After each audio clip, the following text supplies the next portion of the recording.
क्या मजाक कर रहे हो भाई? यूट्यूबर हो तुम।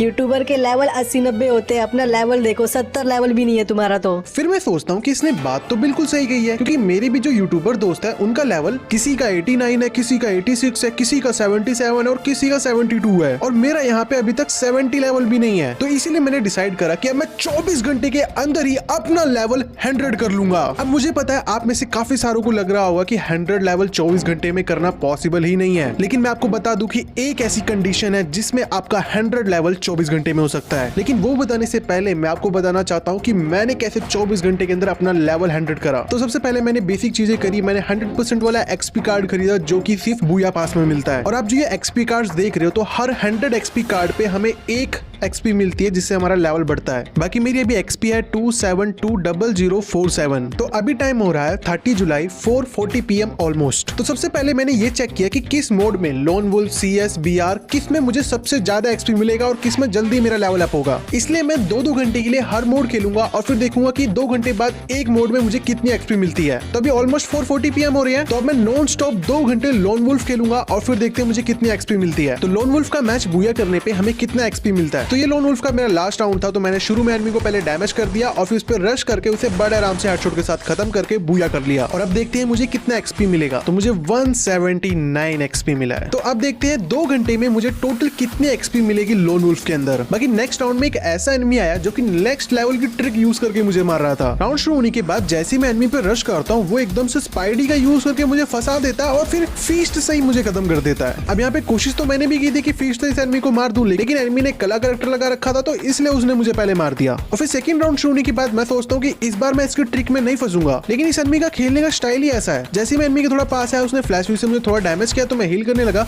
और फिर उसने जैसे स्पाइडी फेंका, मैं भागने की कोशिश तो करा, लेकिन मैं किसी तरह फंस गया और फिर वो आगे मुझे मुक्के से मार गया। अब यहाँ पे मेरा हो जाता है ईगो हर्ट। तो मैंने कर लिया अपना बीस्ट मोड ऑन और फिर हर राउंड में पकड़ पकड़ के मारा, और इतना मारा कि वो एक भी राउंड मुझे हरा नहीं पाया और मैंने बड़े आराम से बूया कर लिया। तो ये मैच में बूया हुआ था, लेकिन जब मैंने मैच खत्म होने के बाद एक्सपी देखा तो 162 एक्सपी मिली मुझे। तो पिछली बार से थोड़ी एक्सपी मुझे कम मिली। तो ये जो स्पाइडी की ट्रिक थी मुझे काफी अच्छी लगी, इसलिए अगले मैच में मैं भी स्पाइडी की ट्रिक यूज करने लग जाता हूँ। लेकिन मेरे साथ तो कुछ उल्टा ही होता है। जैसे मैं स्पाइडी का यूज करता हूँ, एनिमी फर्स्ट हो जाता है, लेकिन जब मैं उस पर मुक्का मार रहा होता हूँ तो वो एनिमी मुझे ही खत्म कर देता है। और इस स्पाइडी की ट्रिक यूज करने के चक्कर में मैं पूरा मैच ही हार जाता हूँ। तो अगर हम लोन वुल्फ का मैच हार जाते हैं तो हमें कितनी एक्सपी मिलती है? तो हमें 118 EXP मिलती है। और फिर इसके बाद मैं लगातार 2 घंटा नॉन स्टॉप खेलता रहता हूँ और मैं ना एक भी लोन वुल्फ का मैच हार नहीं रहा था। हारता भी कैसे, रैंक मैच थोड़ी ना है। तो आप सब गेस करो कि 2 घंटे लोन वुल्फ खेलने के बाद मैंने कितनी एक्सपी बढ़ाई होगी। जल्दी से मुझे कमेंट करके बताओ। जिसका आंसर भी सही होगा उसे मिलेगा मेरी फ्रेंड लिस्ट